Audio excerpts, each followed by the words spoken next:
అందరికి నమస్తే. రాజకీయం, సినిమా, గమ్మతి ఇచ్చంత్రాలు వైరల్ అవుతున్న వీడియోలు ఇట్లా తీరు వార్తలతో మైక్టి ముచ్చలు తయారుగున్నాయి. చల సుషదం పాండ్రి. రేవంత్ రెడ్డి 2 ఏళ్ల పాలన రోత ఉట్టిచ్చే బూతులు, అర్షేట్ల వైకుంఠం చూపే కోతలు తప్ప ఇంకోటి లేదు అన్నట్టు మాజీ మంత్రి హరీష్ రావు గట్టిగానే గరమైండు. 2 ఏళ్ల చెయ్యి పాలన తెలంగాణకు మొండి చెయ్యి చూయించింది తప్ప ఆదుకునే అభయహస్తం ఇయ్యలేదని ఇజ్జత్ తీసి ఇంటెన్కేసిండు. ఏం చెప్పింది వాళ్ళ మేనిఫెస్టోలో? ముఖ్యమంత్రి గారు తన కార్యాలయంలో ప్రతిరోజు ప్రజల్ని కలుస్తాడు, ప్రజా దర్బార్ నిర్వహిస్తాము అని మేనిఫెస్టోలోని మొదటి పారాలో చెప్పారు. చివరికి జరిగింది ఏంది? ఆ రోజు ప్రమాణ స్వీకారం చేసేటప్పుడు రేవంత్ రెడ్డి గారు రోజు ప్రజా దర్బారు నేను నిర్వహిస్తా, సామాన్యులు సైతం వచ్చి నన్ను కలవచ్చు అని చెప్పి గప్పాలు కొట్టిండు. ప్రమాణ స్వీకారం చేసి ఒక్కరోజు మాత్రమే ప్రజాభవన్కి వచ్చిండు. ఇక మళ్ళీ పత్తా లేడు. తెల్లారి నుంచి మళ్ళీ ప్రజాభవన్కు రాలే. ఒక 4 రోజులు 5 రోజులు మంత్రులు వచ్చిండ్రు, తర్వాత వాళ్ళు కూడా బంద్ అయిపోయిండ్రు. రోజు దరఖాస్తులు పోయి వారానికి 2 రోజులకు వచ్చింది. ఇక ఆ దరఖాస్తుల గురించి పట్టించుకున్నాడో లేడు. అంటే బిల్డప్ బాబాయ్ ఈ రేవంత్ రెడ్డి చెప్పిన మొదటి అబద్ధం ఇది. అగో ఇగో వచ్చే పాయ అన్నట్టు ఇంతకంటే మంచి పరిపాలన ఇంకెక్కడ ఉండదు అన్నట్టు బర్రె నుంచి డైరెక్ట్ పెరుగు నెయ్యి విండుకోవచ్చు అన్నట్టు చెప్పిండు. కానీ ఫస్ట్ రోజు నుంచే ఇచ్చిన హామీకి పంగనాలు పెట్టిండ్రు. మొదటి వారంలోనే మోసం చేసినోడు ఈ 2 ఏండ్లు ఏం చేస్తాడు అని జూట మాటలు గాలిల మేడలు అన్నట్టు చేసిండు అన్నారు. ఇప్పుడు కరీంనగర్ జిల్లా నుంచి ఒక రైతు, నేను పత్రికలో చదివిన విషయం చెప్తున్నా.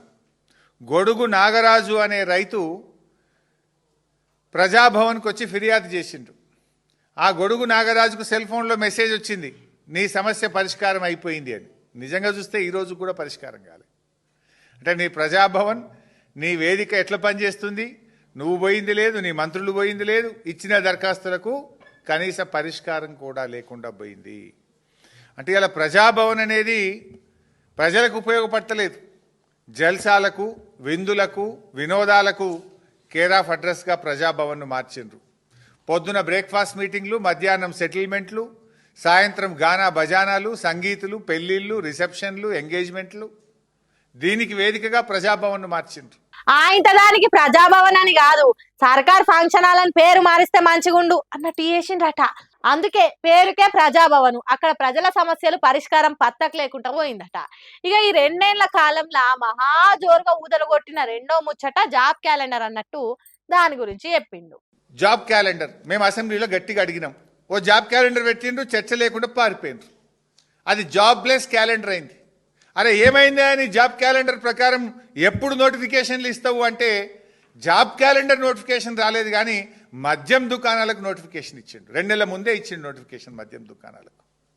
3,000 కోట్లు ఇవాళ మద్యం దుకాణాల మీద ఆదాయం సంపాదించాడు. ఇప్పుడు ఊరూరికి పబ్బులు పెట్టారట, ఊరూరికి బార్లు పెట్టారట. ఇంకిని అంటే కేసీఆర్ గారేమో ఒక ఆరోగ్య తెలంగాణ కోసం ఆలోచిస్తే రేవంత్ రెడ్డి ఏమో తాగుబోతుల తెలంగాణ చేస్తుండే దీన్ని. కేసీఆర్ గారేమో ఆరోగ్యశ్రీని 2 లక్షల నుంచి 5 లక్షలకు పెంచిండు. కేసీఆర్ కిట్టు పెట్టిండు. 33 జిల్లాల్లో 33 ప్రభుత్వ మెడికల్ కాలేజీలు పెట్టిండు. వైద్యాన్ని అద్భుతంగా చేసిండు కేసీఆర్ గారు. అరే ఆనాడు 2 డయాలసిస్లు ఉంటే 102 డయాలసిస్ సెంటర్లు పెట్టిండు కేసీఆర్ గారు. 4 టిమ్స్ ఆసుపత్రులు పెట్టిండు. వరంగల్లో హెల్త్ సిటీ పెట్టిండు. ఒక ఆరోగ్య తెలంగాణ వైపు కేసీఆర్ అడుగులు వేస్తే రేవంత్ రెడ్డి గారేమో తాగుబోతుల తెలంగాణ వైపు అడుగులు వేస్తా ఉన్నాడు. ఇది కేసీఆర్ పాలనకు రేవంత్ పాలనకు ఉన్నటువంటి తేడా. ఈరోజు జాబ్ క్యాలెండర్ మీద ఆశలు పెట్టుకొని నిరుద్యోగులు ఎదురు చూసి నారాజు అవుతారు కదా. అట్లా నారాజు అయిన వాళ్ళ కోసం మందు షాపులు తెరిచి వాడన బెల్ట్ షాపులు, పబ్బులు, బార్లు పెడుతున్నాడు. అంటే తాగాలే, ఊగాలే, ఎగరాలే, దుంకాలే అన్నట్టు వేస్తున్నాడని వేసుకున్నాడు. 2 ఏళ్ల రేవంత్ రెడ్డి పాలనకు రేవు లేదు, తావు లేదు అన్నట్టు వేసిండట. ఇంకో ముచ్చట ఏంటంటే పూర్తిగా విద్య, చివరికి విద్య ఎంత దూరం పోయిందంటే హెల్త్ యూనివర్సిటీలో మనం చూసినాం కదా, మార్కులు వేయడానికి పైసలు తీసుకోవాలి, మార్కులు వేసే కాడికి వచ్చింది. నీ పాలనలో విద్య నీకు అసలు తేడానే తెలియదు. జడ్చర్ల పోతావు, ఐటీఐని పట్టుకొని ఐఐటి అంటావు. బాసర పోతావు, IIITని పట్టుకొని ITI అంటావు. ITIకి, IITకి ఐటీఐకి తేడా తెలియని ముఖ్యమంత్రి దొరికినావు మాకు నువ్వు. గతి లేనోనికి మతి లేనోడు దొరికిండు అన్నట్టు అయిపోయింది సీఎం రేవంత్ రెడ్డి మాటలు ఇన్నోళ్ళ పరిస్థితి. అరే ఏ దాంట్లో ఏం చదువు చెప్తారో తెలియని ముఖ్యమంత్రి అంటే ఓ లెక్కుండు కావచ్చు కానీ తానే స్వయంగా విద్యాశాఖ మంత్రి కదా, కనీసం అవగాహన ఉండాలి కదా. ఈ రోజులల్లా 10వ తరగతి ఫెయిల్ అయిన వాళ్ళకి కూడా తెలుసు ఐటీఐ అంటే ఏంటిది, ఐటీఐ అంటే ఏంటిది అని. కనీసం మతి లేకుండా ఎట్లా రాష్ట్ర ముఖ్యమంత్రిగా పని చేసే మనిషి అన్నట్టు దుమ్ము దులిపిండు. జర్నలిస్టులను మోసం చేస్తుంది. 2 సంవత్సరాల్లో జర్నలిస్టులకు మీరు చేసింది ఒక్కటి చెప్పండి. కేసీఆర్ గారు కట్టించిన బిల్డింగ్లో పోయి కూర్చుంటుండు ఆయన, పొంగులేటి శ్రీనివాసరెడ్డి. అదేం భవనం, మన మీడియా అకాడమీ అద్భుతమైన భవన్ కేసీఆర్ గారు కట్టిస్తే అలా పోయి కూర్చున్నాడు. అబ్బాయి ఎంత మంచి కట్టిండు అన్నాడట ఆఫ్ ద రికార్డులో. కేసీఆర్ గారు ఇచ్చిన ఆ 100 కోట్లు ఏదైతే జర్నలిస్ట్ ఫండ్ ఉందో గా పైసల నుంచే ఇప్పుడు ఏదైనా జర్నలిస్టులకు జరుగుతుంది తప్ప రేవంత్ రెడ్డి గారు వచ్చినాక కనీసం అక్రిడేషన్ కార్డు ఇవ్వలే 2 ఏళ్ళలో. సిగ్గులేదు, బాధపడాలి. ఒక్క అక్రిడేషన్ కార్డు ఇచ్చినావా 2 ఏళ్ళలో నీ గవర్నమెంట్లో? ₹1 జర్నలిస్టులకు ఇచ్చినావా? ఒక్క ప్లాట్ ఇచ్చినావా జర్నలిస్టులకు? జర్నలిస్టుల సంక్షేమం ఉల్టా ఇంకా యూట్యూబ్ వాళ్ళ మీద కేసులు, వాళ్ళ మీద కేసులు, జర్నలిస్టుల మీద అరెస్టులు. ఇది కదా నువ్వు చేసింది. ఒకప్పుడు నెత్తిన పెట్టుకొని మోసిన యూట్యూబర్లను అధికారంలోకి వచ్చిన 6 నెలలనే నెత్తి మీద కాలు పెట్టి తొక్కినట్టు చేసినావు. అక్రిడేషన్ కార్డు దేవుడెరుగు, అరెస్ట్ చేసి కొట్టుడు, చిత్రహింసలు పెట్టి జర్నలిస్టులను చావగొట్టినవు. ఇంతకంటే పెద్ద మోసం ఇంకోటి ఉంటుందా? ఇట్లా చెప్పుకుంటా పోతే అబద్ధాల కొలుపు 2 ఏళ్ళు సాగిందన్నట్టే ఉన్నది తప్ప ఇంకోటి కాదు. కేసీఆర్ కట్టించిన బంగ్లాల మంచిగా ఉన్నది, మస్తున్నది అని చెప్పి అందులో కులుకుడు తప్ప విలేకరులకు కూడా పెట్టింది ఏం లేదట. ఈ 2 ఏళ్లల్లా రేవంత్ రెడ్డి దండి చెయ్యి ఇస్తాడని జనం ఓట్లేసి గెలిపిస్తే మొండి చెయ్యి ఇచ్చిండని పరువును తుప్పున తూర్పు అలవట్టించిండు. ఇలా కళ్యాణ లక్ష్మి షాదీ ముబారక్ తులం బంగారం ఇస్తా అన్నాడు రేవంత్ రెడ్డి. సరే తులం బంగారం వచ్చిందా లేదా నాకు తెలుసు, ఇవాళ రాష్ట్రంలో ఎక్కడ రాలే. చివరికి పరిస్థితి ఏడికి వచ్చిందంటే మొన్న రామగుండం ఎమ్మెల్యే గారు చెక్ ఇచ్చింది, కళ్యాణ లక్ష్మి చెక్. నేను టీవీలో చూసిన. సంకల బిడ్డనెత్తుకొని వచ్చింది ఆమె. పెళ్ళై పిల్ల పుట్టినాక చెక్ వస్తుంది. నీ తులం బంగారం రాకపోయే కానీ చివరికి చెక్ ఎప్పుడు వస్తుంది అంటే పిల్ల పుట్టినాక వస్తుంది. వీళ్ళ మేనిఫెస్టోలో ఏం పెట్టారు తెలుసా? పెళ్లి కాకముందే పెళ్లి మండపములోనే పెళ్లికి అందేటట్టు తులం బంగారం ఇస్తాం, చెక్కు ముందే ఇస్తాం. ఇప్పుడు మరి ఏమొచ్చింది? తులం బంగారం రాలే, పిల్ల పుట్టినాక చెక్ వచ్చే కాడికి వచ్చింది.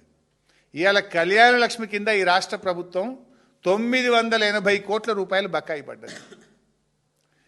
మనం కేసీఆర్ గారు ఆ పథకం ఇచ్చిన ఉద్దేశం ఏంది? పేదవాడికి ఆడబిడ్డ పెళ్లికి తోడు కావాలి, ఆసర కావాలి, ఎంతో కొంత సహాయం అందాలని కేసీఆర్ గారు కళ్యాణ లక్ష్మి తెచ్చిండ్రు. కానీ రేవంత్ వచ్చినాక ఆ పథకాన్ని నీరు గార్చిండ్రు. పెళ్లికి సాయం అందిస్తావా, పిల్లకు 21 దినానికి ఇస్తావా నువ్వు? కానీ నయం సారు ఫస్ట్ బర్త్డేకో లేకుంటే సెకండ్ బర్త్డేకో ఇయ్యలేదు. తులం బంగారం తూకానికి వస్తలేదు. ఆశపడ్డ ఆడోళ్లకు దమ్మిడి లాభం లేదన్నట్టు మాట్లాడుకుంటారట హరీష్ రావు మాటలు ఇన్న ఆడోళ్ళు. ఇక ఈనాడుమా ఎగిరెగిరి ఫుట్బాల్ ను దంతున్నాడు కదా సీఎం రేవంత్ రెడ్డి. ఆ ముచ్చట కూడా ముంగటేసుకొని మైకుల్నే సీఎం సాబ్తోని ఫుట్బాల్ ఆడినంత పని చేసిండు. రేవంత్ రెడ్డి గారు ఒక క్యాంప్ ఆఫీస్ కడుతుండే. ఇప్పుడు మొదలు దానికి 10 కోట్లు శాంక్షన్ చేసిండ్రు. సాల్తలేవంటే 30 కోట్లు శాంక్షన్ చేసిండ్రు. 30 కోట్లు చాలతలేవంటే 70 కోట్లు శాంక్షన్ చేసిండ్రు. ఇప్పుడు 70 చాలతలేవంటే 100 దాటుతుందట. మళ్ళీ అది ఎక్కడ కడుతుండేది? ఎంసీహెచ్ఆర్డీలో దాదాపు 100 కోట్లు పైచిలకు ఖర్చు పెట్టి ముఖ్యమంత్రి గారు క్యాంప్ ఆఫీస్ కడుతుండ్రు. అవసరమా నీకు 100 కోట్లు? పేదవాళ్లకు ఫీజు రియంబర్స్మెంట్ అడిగితే నన్ను కోసుకతి నుండి పైసలు లేవంటాడు. ఈయన ఫుట్బాల్ షోకుల కోసం, ఈయన ఫుట్బాల్ ఆడడం కోసం, ఈయన ఒక్కడి కోసమే 5 కోట్లతోని స్టేడియం కట్టుకున్నాడు ఎంసీహెచ్ఆర్డీలో. 5 కోట్లతో స్టేడియం కడతావు, 100 కోట్లతో రాజ్మహల్ కడతావు. నువ్వు ఆయన ఎవరో మెస్సీతో ఆడతా అని చెప్పి ఆయనను తెచ్చి ఆడడానికి 100 కోట్లు ఖర్చు పెడుతుండు. దానికి మళ్ళీ ఆయన రావాలంటే ఉత్తగా రాడు కదా. ఆ మెస్సీతో ఆడడానికి కోట్ల రూపాయలు ఖర్చు పెడుతుండు. ఆయనతో ఆడనీకి నేర్చుకోవడానికి స్టేడియం కట్టుకుంటే 5 కోట్లు, ఈయన క్యాంప్ ఆఫీస్ రాజ్మహల్కు 100 కోట్ల పైగా ఖర్చు పెడతాడట. ఇప్పుడు మెస్సీని తెప్పించి గేమ్ ఆడితే రాష్ట్రానికి ఏమొస్తుంది? అరే నాకు దళిత బంధు ఇస్తే నా తమ్ముడు బతాడు, మా ఫీజు రియంబర్స్మెంట్ ఇస్తే మా చెల్లె చదువుకుంటుంది. వెనకట చేయాల్సింది చేయకుండా చెక్క భజన చేసిండట. గట్లనే ఉన్నది సీఎం రేవంత్ రెడ్డి పరిస్థితి. కడుపు కట్టుకొని పని చేస్తా, అట్లా చేస్తా, ఇట్లా చేస్తా అని సోది మాటలు చెప్పినావు. కానీ 100 కోట్లతోని భవంతి కట్టుకున్నావు, 500 కోట్లతోని స్టేడియం కట్టుకొని ఫుట్బాల్ ఆడుతావు. ఇది కదా నువ్వు చేయాల్సిన పని. రాష్ట్ర ముఖ్యమంత్రి అనేటోడు అన్నం పెట్టే పనులు చేస్తాడా, లేకుంటే స్టేడియాలలో ఆటలు ఆడతాడా? ఏమన్నా సోయున్నదా అన్నట్టు రేవంత్ రెడ్డి పరిపాలనను నిలువున పలగజీరిండు. ఇట్లా 2 ఏళ్ల పాలన రోత ఉట్టించింది, గాత లేపింది. హైడ్రా, యూరియా, ఆడోళ్ళ కొట్లాట, బతుకమ్మ చీరల భాగవతం ఇట్లా చెప్పుకుంటూ పోతే 2 ఏళ్లల్లా తెలంగాణను 3 అంగళ్ళు చేసిండు రేవంత్ రెడ్డి. 100 అబద్ధాలు, 1000 దుబారాలు, 1,00,000 తప్పుడు ప్రచారాలు, కోట్ల స్కాములు, కాంట్రాక్టులు, కమిషన్ల కకృతి పనులు తప్ప రేవంత్ రెడ్డి చెప్పుకోదగ పని తెలంగాణకు చేసింది ఏం లేదన్నట్టు పోర్క చీపిరితోని ఊడ్చి పారేసిండు హరీష్ రావు. అంత గందరగోళము, ఇంద్రజాలం అన్నట్టే ఉన్నది తప్ప ఇంకోటి కాదని ఇగురంగా ఒక్కొక్కటి చెప్పుకుంటా ఇయ్యరమయ్యరేసుకున్నాడు. జనం ఫుట్బాల్ ఆడుకునే గడియలు దగ్గర పడుతున్నాయి. రేవంత్ రెడ్డి పరిపాలనకు మూడింది అన్నట్టు చెప్పిండు హరీష్ రావు. ఇప్పటికైనా బుద్ధి తెచ్చుకొని దుబారా తగ్గించి జనం కోరుకున్న పాలన అందించకుంటే రేవంత్ రెడ్డికి ప్రజలు గట్టి శిక్ష వేస్తారన్నట్టు చెప్పిండు. చూడాలి మరి ఈ కొరకా సురుకులతోనైనా సర్కార్ చక్కగా అవుతుందో అని అనుకుంటున్నారట తెలంగాణ పబ్లిక్. ఇయాల్టి సంధి తెలంగాణలో గ్లోబల్ సమ్మిట్ షురువైంది కదా. ఇక ప్రపంచ దేశాల నుంచి పెట్టుబడులు పెట్టేటోళ్ళు, వ్యాపారులంతా ఒక్కతాన కలుస్తారన్నట్టు. అయితే ఈ గ్లోబల్ సమ్మిట్ లో చైనా రోబో ఒకటి సెంటర్ ఆఫ్ ది అట్రాక్షన్ అయింది. చూడు దాని అందరు చిన్నగా లేదు.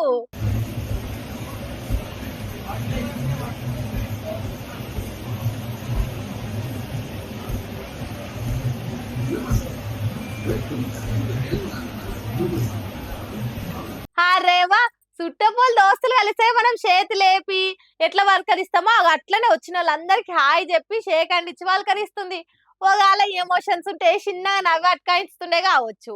ఈ రోబోకి పేరు కూడా ఉంది, ఎక్స్ మ్యాన్ అట. గమ్మతుందిలే. 8-9 తారీఖులు అంటే ఇవాళ రేపు జరిగే ఈ గ్లోబల్ సమ్మిట్ కి 27 ప్రత్యేక ప్యానెల్ చర్చలు జరుగుతాయట. ఇందులో ఎనర్జీ, గ్రీన్ మొబిలిటీ, ఐటీ, సెమీ కండక్టర్లు, health, education, tourism, urban infrastructure, వ్యవసాయము, పరిశ్రమలు, మహిళా వ్యాపారవేత్తల ప్రోత్సాహము, గిగ్ ఎకానమీ, సామాజిక సంక్షేమం, స్టార్టప్ల వంటి రంగాల మీద చర్చలు సాగుతాయట.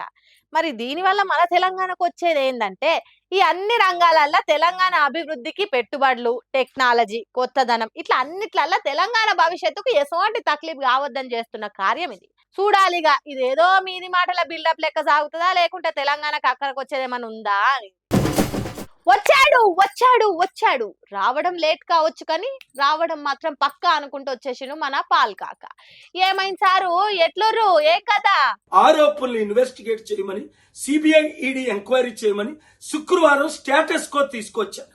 ఇలాంటి 18 పెద్ద కేసులు ఉన్నాయి. 1 by 1 తో వచ్చుడే కేసులు అనబడితే ఏంది సారు? ఆయన 17 కేసులు పెట్టాల్సినంత అక్కరేముంది? 6 గ్యారంటీలు ఆయన ఇచ్చారు. ఒక్క గ్యారంటీ కూడా నెరవేర్చలేదు. అందులో 2 లక్షలు తులం బంగారం నేను ఇస్తానన్నారు, ఇవ్వలేదు. 2 లక్షల రైతులకు రుణమాఫీ చేస్తానన్నారు, చేయలేదు. 5 లక్షల నుంచి 10 లక్షలు కంపెనీలు పెట్టిస్తానన్నారు, లేదు. 2 లక్షల ఉద్యోగాలు భర్తీ చేస్తానన్నారు, చేయలేదు. నిరుద్యోగులకు 4,500 అన్నారు, ఇవ్వలేదు. మహిళలకు 2,500 అన్నారు. గ్యాస్ సిలిండర్ మీరు ఇప్పుడు అంటారు కానీ పబ్లిక్ ఎప్పటి సందో మొత్తుకుంటారు ఎలక్షన్ల ముంగట ఇచ్చిన 6 గ్యారెంటీల ముచ్చట గురించి. ఆయన సర్కార్ ఆ పని తప్ప కడమ పనికిరాని పనులన్నీ చేస్తుంది. మళ్ళీ మేమెందుకు కేసులు వేయాలి? హాగో ఇంకేమో అంటారు, ఏంటి సారు? 100,000 కోట్లు ఆస్తి దోచుకోవడం. ఇప్పుడు 9,292 ఎకరాలు, దాదాపు 5-6 లక్షల కోట్లు విలువైన ప్రాజెక్టులు తన బినామీలకో ఇతరులకో ఇస్తున్నారని ఆరోపణలు ఇన్వెస్టిగేట్ చేయమని సిబిఐ, ఈడీ ఎంక్వైరీ చేయమని శుక్రవారం స్టేటస్ కో తీసుకొచ్చారు. అరే హిల్ట్ పాలసీ గురించి మనం ఎంత మాట్లాడుకున్నా వెనక పొంటి జరిగేది జరుగుతూనే ఉంటుంది సారు. ఎంత మొత్తుకున్నా మీ నోరు గుంజుతా తప్పితే అది ఆగేది కాదు. తీన్రి సరే గాని అయిపోయిందా, ఇంకేమన్నా ఉందా ముచ్చట? ఇప్పుడు 400 కోట్లు ఖర్చు పెట్టి ఈ రోజు రేపు సమిట్ వాళ్ళ తమ్ముడికి ఇన్ఛార్జ్ పెట్టారట. 6,000 మంది పోలీసు బృందం అట. ఈ సమిట్ కి ఎవడొస్తున్నాడు? 200 దేశాల ప్రెసిడెంట్లు ఒక్కడైనా వస్తున్నాడా? 3,000 మంది బిలియనీర్లో ఇన్వెస్టర్ ఒక్కడైనా వస్తున్నాడా? ఇదిగో మన ఇండియాలో దోచుకునే వాళ్ళు ఉన్నారు కదా, వాళ్ళు వస్తున్నారు. నేను అనుకుంటానే ఉన్నా సారు, మీరు ఇంకా ఈ గ్లోబల్ సమ్మిట్ గురించి మాట్లాడతలేరు ఏందా అని. అది కాదు సారు, మీరేమో ఈడ కేసులు పంచాదులు అంటారు కానీ ఆడ ఆల్రెడీ గ్లోబల్ సమ్మిట్ చాలా అయింది, రేపటికి ఓడిచిపోతుంది కూడా. మేము ఎంత చెప్పినా మీరు ఒకటి చేద్దామని ఫిక్స్ అయ్యే ఉంటారు కదా. కానీ ఇదిగా మరి కేసులు పెట్టినాక మళ్ళా కలుగుర్రి ఏమంటున్నాం, యాద్ మరవకుర్రి. సుషిరా అతి త్వరలో అన్ని ఆధారాలతోని కేసులు పెడతాడట. మరి ఏడికెళ్ళి సంపాదిస్తాడో ఆధారాలు పాల్సార్ కేర్క కావాలబ్బా. ఇప్పుడు ఊర్లల్లో సర్పంచ్ ఎలక్షన్ల సందడి జోర్ మీద నడుస్తుంది కదా. సీఎం సీట్ కన్నా ఎక్కువది అన్న రేంజ్ లో పోటీ పడుతున్నారు సర్పంచ్ పదవి కోసం. ఊరందరికో బాధ అయితే ఊరవతలోంది ఇంకో బాధ అన్నట్టే అయిపోయింది పాపం. ఇప్పుడు గీ అన్నది కూడా సిద్దిపేట జిల్లా జంగపల్లి ఊర్లే ఓ భర్తకు వచ్చిన బాధ పగవానికి కూడా రావద్దని మాట్లాడుతున్నారు. ఆయనకి 2 పెండ్లాలు ఉన్నారట. అయితే మొదలు ఒకరితోని సర్పంచ్ పదవికి నామినేషన్ వేయించిండట. మళ్ళీ ఏమైందో ఏమో, ఆయనతో ఒకవేళ నామినేషన్ పేపర్లలో ఏమన్నా తప్పులు ఒప్పులు ఉంటే పోటీకెళ్ళి తీసేస్తారేమో అన్న అనుమానంతో ఎంబటే 2వ పెండ్లంతో కూడా నామినేషన్ వేయించిండట. ఈడి దాకా బానే ఉంది. ఆడ అస్సలు కథ ఏంటంటే సర్పంచ్ పదవికి 2 భార్యలే ఉన్నారు. ఒకళ్ళు పక్కకు జరిగితే ఏకగ్రీవంగా 2వ వాళ్ళు సర్పంచ్ అయిపోతారు. ఇప్పుడు ఇద్దరు ఇట్లా ఎవరిని దిగిపోమ్మనాలి, ఎవరిని సర్పంచ్ చేయాలనో తెలియక ఆగమాగమైతుండట భర్త. పాపం కదా, ఒకళ్ళని దిగిపోమ్మంటే ఇంకొకరికి ఎంత రచ్చ చేస్తారు. ముందు జాగ్రత్త కోసం పోతే మందులు ఇజ్జత్ తీసుకునే కథ అయింది. ఇప్పుడు నారీ నడమమ్ము రారన్నట్టు ఎవరిని సర్పంచ్ చేయాలనో ఆ భర్త చేతిలోనే ఉంది. ఇక ముగ్గురు కూర్చొని ఒక మాట మీద నిలబడితే ఇది ఒక కొలిక్కి వస్తుంది. లేకుంటే ఇంకా ఎలక్షన్లు పెట్టి ఓట్లు వేపిస్తే ఏదో ఒకటి ఊరోళ్ళ డిసైడ్ అవుతారు. మళ్ళీ ఈడ కూడా ఇంకో పెద్ద పరిశాన్ ఉంది. ఎలక్షన్లు ఓట్లని పోతే ఎవరి దిక్కు ప్రచారం చేస్తాడు. అయ్యయ్యో ఇంత కష్టం ఎవ్వలకు రావద్దని మాట్లాడుతున్నారు జిల్లా మొత్తం మీద ఎరకయి. మరి ఎవరు సర్పంచ్ అవుతారు, ఎవరు ఓడిపోతారో గాని ఏది ఏమైనా భర్తకు బాధ తప్పదని అయితే సమజైతుంది ముచ్చట. ఇంకిన్ని ముచ్చట్లతోటి మళ్ళీ కలుద్దాం. అప్పటిదాకా చూస్తానండి మైక్ టీవీ ముచ్చట్లు.